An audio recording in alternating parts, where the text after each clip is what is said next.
રાજ્યમાં હજુ ભારે વરસાદની અંબાલાલ પટેલની આગાહી. રાજ્યમાં હજુ આગામી 24 કલાક સાર્વત્રિક વરસાદની શક્યતા. ઉત્તર ગુજરાતના ભાગોમાં ભારેથી અતિ ભારે વરસાદની શક્યતા અંબાલાલ પટેલે વ્યક્ત કરી છે. બનાસકાંઠા, સાબરકાંઠા, અરવલ્લીમાં ભારે વરસાદની શક્યતા અંબાલાલ પટેલે વ્યક્ત કરી. કેટલાક ભાગમાં પૂરની સ્થિતિ સર્જાઈ શકે છે. વડોદરાના ભાગોમાં પણ ભારે વરસાદની શક્યતા. 24 કલાકમાં અમદાવાદ, ગાંધીનગરમાં ભારે વરસાદી ઝાપટા આવી શકે છે. અંબાલાલ પટેલે આ અનુમાન વ્યક્ત કર્યું છે. કચ્છના કેટલાક ભાગમાં પણ ભારેથી અતિ ભારે વરસાદની શક્યતા વ્યક્ત કરી. વરસાદી રાઉન્ડ શરૂ થઈ ચૂક્યો છે રાજ્યભરમાં, ત્યારે અમદાવાદ અને ગાંધીનગરમાં આગામી 24 કલાકમાં પણ હળવાથી ભારે ઝાપટા પડવાની શક્યતા હવામાન આગાહીકાર અંબાલાલ પટેલે વ્યક્ત કરી છે. ત્યારે રાજ્યના અન્ય વિસ્તારોમાં પણ કેવો વરસાદ હશે તે તમામ મુદ્દા પર વાતચીત કરવા માટે આપણી વચ્ચે ઉપસ્થિત છે અંબાલાલ કાકા. કાકા, આગામી 24 કલાક ગુજરાત માટે કેવા રહેશે? એબીપીમાં આપણો આભાર.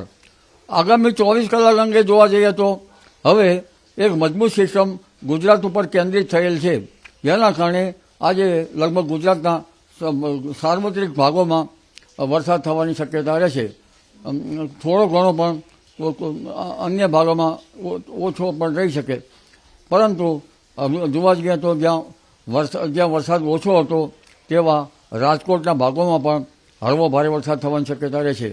આ ઉપરાંત કચ્છના ભાગોમાં જ્યાં વરસાદ ઓછો હતો ત્યાં કચ્છના ભાગમાં પણ કેટલાક ભાગમાં હળવાથી ભારે વરસાદની અને કોઈ ભાગમાં અતિ ભારે વરસાદ થઈ શકે. અને દક્ષિણમાં બોટાદ અને દક્ષિણ સૌરાષ્ટ્રના ભાગોમાં પણ ક્યાંક ભારે વરસાદી ઝાપટા પડી શકે. દક્ષિણ ગુજરાતના ભાગોમાં કેટલાક ભાગોમાં ભારે તો કંઈક અતિ ભારે વરસાદની શક્યતા રહી શકે. પરંતુ ઉત્તર ગુજરાતના ભાગોમાં આગામી 24 કલાક ભારે વરસાદની શક્યતા રહેશે. કોઈ ભાગમાં અતિ ભારે વરસાદની શક્યતા રહેશે, જેમાં પાટણ, ચાણસ્માના ભાગોમાં પણ વરસાદ થવાની શક્યતા રહેશે. આ ઉપરાંત મહેસાણાના ભાગોમાં વરસાદ થવાની શક્યતા રહેશે. બનાસકાંઠાના કેટલાક ભાગમાં ભારે વરસાદની શક્યતા રહેશે. કોઈક ભાગમાં અતિ ભારે વરસાદની શક્યતા બની શકે. સાબરકાંઠાના ભાગોમાં ભારેથી અતિ ભારે વરસાદની શક્યતા રહેશે. અરવલ્લીના ભાગોમાં ભારેથી અતિ ભારે વરસાદ થવાની શક્યતા રહેશે. ઉત્તર ગુજરાતના કેટલાક ભાગો જળબંબાકાર બનતા કેટલાક નદીઓમાં સામાન્ય પૂરની સ્થિતિ પણ રહેવાની શક્યતા રહેશે. એટલે લો લાઇંગ એરિયામાં ખેડૂત ભાઈઓએ પાણીની નિકાલ વ્યવસ્થા કરવી યોગ્ય રહે. અને લગભગ વડોદરાના ભાગોમાં પણ વરસાદ થવાની શક્યતા છે. કેટલાક ભાગોમાં ભારે વરસાદ થવાની શક્યતા રહેશે. અમદાવાદ, ગાંધીનગરના ભાગોમાં પણ આગામી 24 કલાકમાં હળવા ભારે વરસાદી ઝાપટાની શક્યતા રહેતા જળ ભરાવ થાય ત્યારે જનધને કાળજી રાખવી ઈષ્ટ રહે. લગભગ અમદાવાદના કેટલાક ભાગો, ગાંધીનગરના વાવોલ, કુડાસણ અને સરગાસણના ભાગોમાં પાણીની જળ ભરાવાની શક્યતા વધુ રહી શકે. એટલે હવે આ વખતનો વરસાદ સારો છે. 20મી જુલાઈ પછીનું વરસાદી પાણી સારું ગણાય. એટલે જ્યાં વરસાદ નથી થયો તેવા ભાગમાં વરસાદ થતાં ખેડૂત ભાઈઓએ લગભગ ખેતીના કાર્યમાં હવે ખેતીના કાર્યોમાં કરવા જઈ શકશે. એટલે હવે ખેડૂત ભાઈઓ પણ આનંદમાં છે. પરંતુ અત્યારે હાલ જે પુષ્ય નક્ષત્ર છે ત્યાંનું પાણી, વરસાદી પાણી ખેતી માટે સારું ગણાય છે.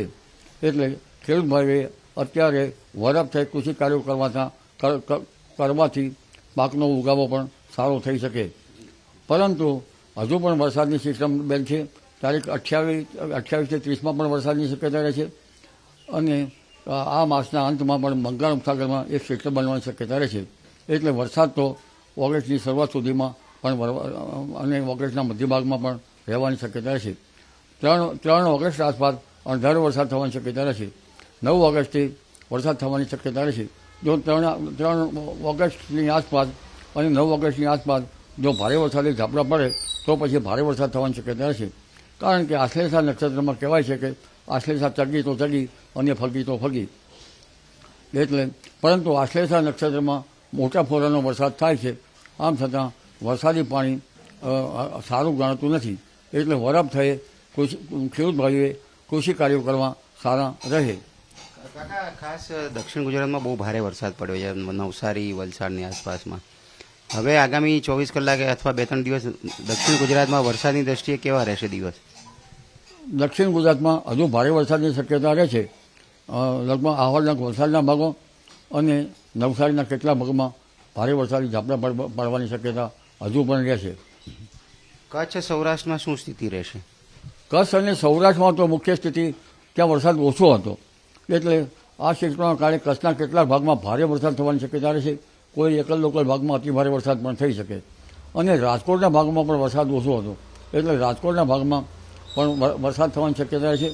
કેટલાક ભાગમાં ભારે વરસાદી ઝાપટા પડી શકે.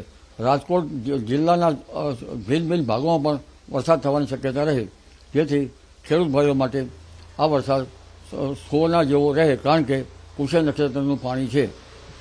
કાકા, પૂરની સ્થિતિ, જલભરાવની સ્થિતિ કયા વિસ્તારમાં સર્જાઈ શકે છે, કયા ઝોનમાં સર્જાઈ શકે છે? જળભરાવની સ્થિતિ રાજકોટના કોઈ કોઈ ભાગમાં રહી શકે, પરંતુ ઉત્તર ગુજરાતના ભાગમાં લગભગ સાબરકાંઠાના ભાગો, અરવલ્લીના ભાગો અને અન્ય ભાગોમાં, બનાસકાંઠાના ભાગોમાં ભારેથી અતિભારે વરસાદ થતાં નાની નદીઓમાં પૂરની સ્થિતિ રહે અને જળભરાવની સ્થિતિ થતાં ખેડૂત ભાઈઓએ પાણીના નિકાલની વ્યવસ્થા કરવી યોગ્ય રહે. તો અંબાલાલ કાકાએ જણાવ્યું એ પ્રમાણે સાર્વત્રિક વરસાદની શક્યતા છે. હજુ પણ ગાંધીનગર, અમદાવાદમાંથી વરસાદનું જોખમ ઓછું થયું નથી. દક્ષિણ ગુજરાતમાં પણ વરસાદ પડી શકે છે અને ખાસ કરીને જ્યાં ઓછો વરસાદ છે તેવા દક્ષિણ સૌરાષ્ટ્રના ભાગોમાં પણ વરસાદી હેલીની શક્યતા છે અને ઉત્તર ગુજરાતમાં ખાસ કરીને સાબરકાંઠામાં પણ કેટલાક વિસ્તારોમાં પૂરનું જોખમ છે. કેમેરામેન જયરામ રબારી સાથે કલ્પેશ રાવલ, એબીપી અસ્મિતા, ગાંધીનગર.